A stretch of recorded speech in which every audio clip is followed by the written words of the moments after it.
If you've ever wanted to get into Gothic fiction but you weren't sure where to begin, then this is the video for you. Today I'm sharing the Gothic books I'd actually recommend to beginners, whether you're looking for haunted houses, vampires, classic romance, psychological horror or Gothic fantasy. And if you stick around till the end, I'll also share a few more advanced Gothic novels for anyone who wants to dig a little deeper into the origin of the genre. Howdy book lovers, welcome to my channel. I'm Anita and I freaking love Gothic fiction. So before we get started, let's quickly talk about what Gothic fiction actually is. Gothic fiction is about beautiful things hiding something disturbing underneath. Whether it's haunted houses, family secrets, things that feel strange, unsettling or just slightly wrong. It's all about the vibe more than the plot. It's not always horror. The Gothic can be romance, fantasy, mystery, literary fiction. So this list isn't going to be a ranking. I'll just sort it by type instead. Okay, so let's start with the book that I'd recommend to almost anyone, Frankenstein by Mary Shelley. Frankenstein might not seem accessible, and to be honest, when I first read it, I struggled with the bit at the start on the ship in the Arctic, that part. And if you're the same, I'd say just skip that and go straight to chapter 1. The part at the start's just a few letters and it's just a framing device for the rest of the novel, so there's no plot points that you'll miss. I'd say skip that and come back at the end once you've read the rest of the book and you understand the context for the beginning. Don't tell the book police I said that though. So what you need to know right off the bat is that Victor Frankenstein is a dick. He's all like, why should only women be allowed to create life? That's so not fair. And so he goes around cutting up all these corpses and stitches them together to make a whole new person. And Frankenstein's monster, he's like this giant man baby. Not a man baby like Victor, who takes zero responsibility for his actions and just cries about everything. He's a man baby in that he has no memory of when he was alive or his, pieces were alive. He's just this innocent child in the body of a giant corpse patchwork. He just wants to learn and to be loved and to feel connected to other people. So it's a book about science and whether people have the right to test the laws of nature, but it's also about loneliness and the human need to belong and what it even means to be human and what it means to be a monster. It's beautiful and it's sad and it's probably my favourite book on this whole list, one of my all-time favourites. If you've never read any Gothic fiction before, then Frankenstein's a perfect place to start. If Gothic romance is more your thing, then you just can't go past Jane Eyre by Charlotte Bronte. So Jane's an orphan who has grown up in the household of her aunt, who is a real piece of work. Jane has a pretty bleak childhood and then she's sent off to study at a pretty bleak school, but things start looking up for her when she gets a job as governess at Thornfield Hall. She starts crushing pretty hard on her boss, Mr. Rochester. Is this problematic? Yes. Does Jane care? Not so much, no. Jane Eyre ticks all of the Gothic romance boxes. You've got the creepy manor house, it's full of secrets. You've got the smart but downtrodden governess. You've got a mysterious brooding hero. And most of all, you've got the vibes. All the vibes. If you liked Mansfield Park by Jane Austen, but you wished it was a little bit darker and a little bit broodier, then you will love Jane Eyre. I'm trying to keep it to one book per category, but I don't think you can mention Gothic romance without talking about Rebecca by Daphne du Maurier. So Rebecca's about this girl who has impulsively married this wealthy widower, Maxim de Winter. What a freaking perfect Gothic name that is, right? And she moves with Maxim de Winter to his estate Mandalay. Once she's there, she starts feeling haunted by Maxim's first wife, Rebecca. Again, there's a big house full of secrets and there's vibes. It's been ages since I read Rebecca, and the lasting impression I have of it is of rooms full of billowing curtains.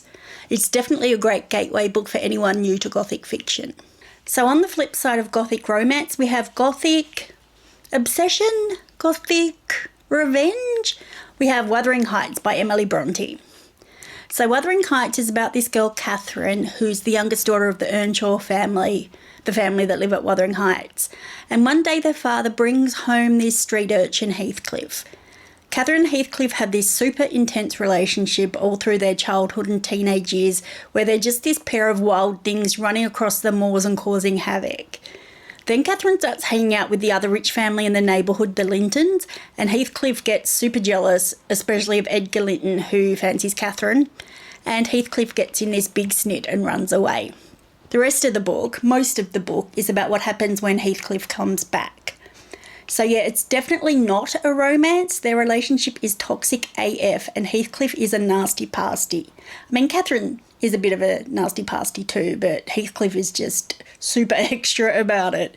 As far as Gothic vibes go, Wuthering Heights has plenty to spare. The house itself is so claustrophobic and isolated and a bit haunted, and then you have the wild untamed moors as a contrast. It's all just perfect. I'd say Wuthering Heights is slightly less accessible than Jane Eyre if you're new to the Gothic or new to classics in general, but I personally prefer it.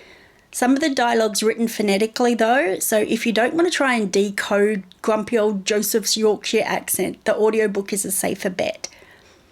Or maybe you would prefer to read about vampires, and if that's the case, you should start with Bram Stoker's Dracula. It's so iconic, and honestly, you'll get so much more out of any vampire fiction or horror or Gothic book that you read after it because it's the foundation for all of them.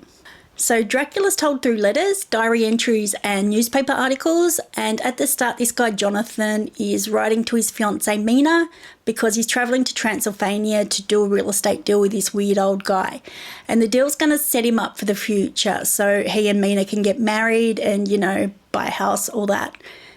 But when he gets there, the weird old guy is weirder than Jonathan expected.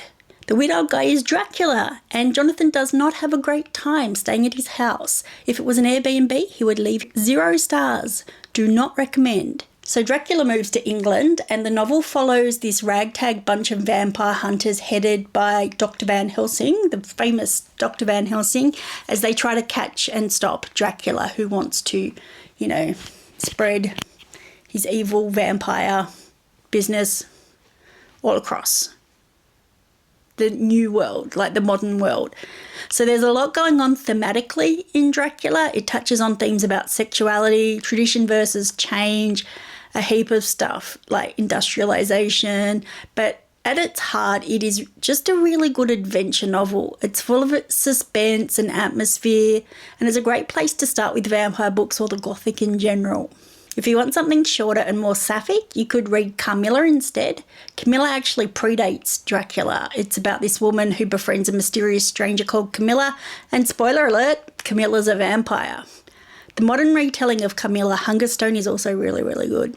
If you'd prefer something a bit more contemporary, Interview with Vampire by Anne Rice is pretty good, but honestly, I'd still start with Dracula. If you want to dip your toes into Gothic fiction without the big time commitment, then you should check out some of Edgar Allan Poe's short stories. My favourite's The Raven, which I guess technically is more of a narrative poem than a short story, but it's short and it tells a story. But anyway, Telltale Heart and Fall of the House of Usher.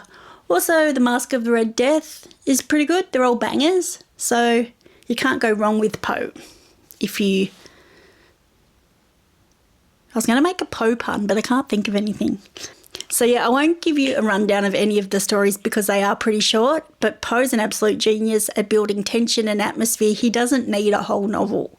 He gets it done. Another good short read is Turn of the Screw by Henry James, which is about a governess on a creepy estate who has to look after these 2 creepy kids. That's pretty foundational as well, so it's worth a read. Bit wordy, bit less accessible than a lot of the others on this list, but still very good. A lot of these books fall under the Victorian Gothic banner, but for me, the quintessential Victorian Gothic book is The Strange Case of Dr. Jekyll and Mr. Hyde by Robert Louis Stevenson. So Jekyll and Hyde follows this lawyer in Victorian London who's investigating a case about his very respectable buddy, Dr. Jekyll, and Jekyll's connection to the violent reprobate Mr. Hyde. If you somehow don't know the twist, I won't spoil it for you, but if you do, I'll just say that it's still definitely worth a read. It really captures that atmosphere that you imagine when you think of Victorian London, the foggy streets, the super uptight social expectations. And even though it's a super short book, there's a lot to unpack in Jekyll and Hyde. It explores identity, repression, morality, sexuality, but it's also just a really fun short read. No Gothic fiction list would be complete without a haunted house, and the best haunted house is Hill House. Honestly, The Haunting of Hill House by Shirley Jackson has everything you could want from a haunted house or from a Gothic novel. So the premise of Hill House is that this group of randoms has been invited to stay at Hill House as part of a paranormal investigation because the house is meant to be so super haunted. We experience Hill House through our main character Eleanor, but she's in a bit of a fragile state of mind, so we're never really sure if it's the house that's haunted or just her. There's a reason why this is considered the greatest haunted house book of all time. It's super unsettling, it's super well written, and it's super gothic. It explores your typical gothic themes like isolation, identity, trauma, and you'll definitely recognise a lot of the tropes that are now familiar in a haunted house story because this is where they started. If you're after something more contemporary, then another great haunted house novel is The Silent Companions by Laura Purcell. But honestly, I'd still start with Hill House because Shirley Jackson is the GOAT. Another essential category of Gothic fiction is Southern Gothic, and my favourite Southern Gothic is The Elementals by Michael McDowell. So instead of mist and rain, dark manor houses, that kind of thing, the Southern Gothic is more about oppressive heat, and it's deeply tied to the past of the American South. So The Elementals is set on a sunny beach property in Alabama where two families are holidaying. One of the houses on the property is sinking into the sand dunes and the families discover that it's filled with this malevolent presence. So there's still a lot of the traditional Gothic elements, because it's elementals. That was unintentional. What was I saying? A lot of the traditional Gothic elements like decay, isolation, the past haunting the present, but the creeping dread is contrasted against the bright, beautiful setting. And I feel like you can't talk about Southern Gothic without mentioning my girl Sookie Stackhouse. And the Sookie Stackhouse books are great if you're in the mood for a lighter kind of Gothic. Or if you want Southern Hemisphere Gothic, Picnic at Hanging Rock by Joan Lindsay is a total banger and the perfect example of Australian Gothic. If you're not down for the classics, then Mexican Gothic by Silvia Moreno Garcia might be more your speed. So like the Southern Gothic, this book takes place in the sun and the heat, but it leans more into the classic Gothic elements, though it does use them in a more modern way. So Mexican Gothic is about this girl Naomi who goes to stay with a cousin after getting a disturbing letter from her. The cousin's recently married, and so Naomi decides she should go and stay with her and see what's up. She gets there and everyone is acting super weird, and the more she investigates, the weirder things get. Honestly, I didn't love the end of this book, but the vibe is just chef's kiss. It's similar to traditional Gothic fiction in that it's about a young woman uncovering secrets at an isolated estate, but it feels more modern and more accessible. Naomi is a more modern type of Gothic heroine. She's outspoken and intelligent, and the book deals with issues that resonate with a modern audience, like the exploitation of colonialism or bodily autonomy. The prose itself is a lot more modern and accessible, and the whole book feels like it's responding to traditional Gothic tropes rather than just repeating them. Okay, so the final category I want to talk about today is Gothic fantasy, and the perfect book for that is The Night Circus by Erin Morgenstern.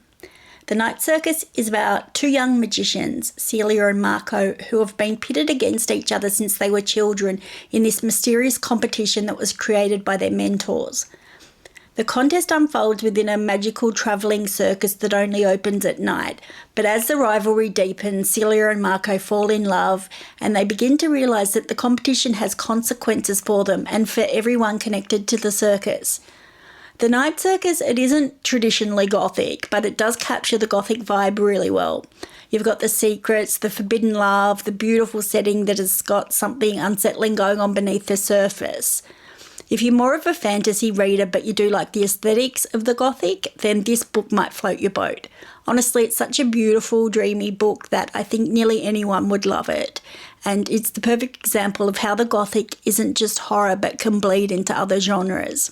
Another good example of this is Nettle and Bone by T. Kingfisher, which I would almost call a Gothic fairy tale, and it is my second favourite book of all time, after We've Always Lived in the Castle, which probably also deserves a mention on this list, so consider this that mention. So if you've read some of these books and fallen in love with Gothic fiction, I've got a few recommendations for you to level up to Beyond Beginner. The Castle of Otranto by Horace Walpole, it's generally considered to be the first Gothic novel as it establishes a bunch of Gothic conventions.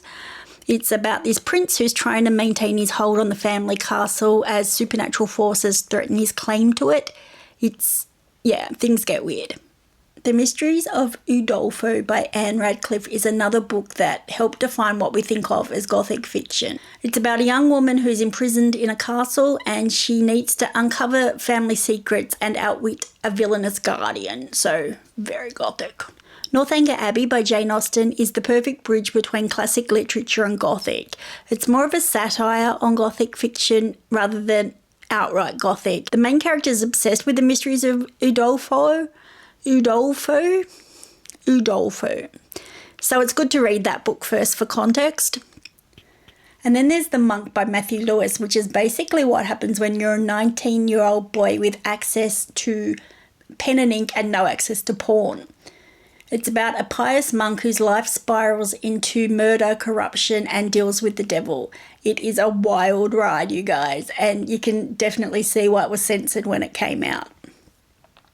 And those are the 10 Gothic books I'd recommend to beginners, plus a few extras just in case. I'd love to know what your first Gothic novel was or which book on this list you're most excited to pick up. If you'd like to see a follow-up video on more advanced Gothic classics, let me know because I have read some truly bizarre 18th century novels and I would love an excuse to talk about them. Thank you so much for watching. If you like this video, you know what to do. And if you want to see more like it, you also know what to do. Happy reading, stay weird, and I'll see you next time. I feel like you can really tell which of these books I studied at uni and which I've just read for fun because, some I'm just like, read it, it's cool.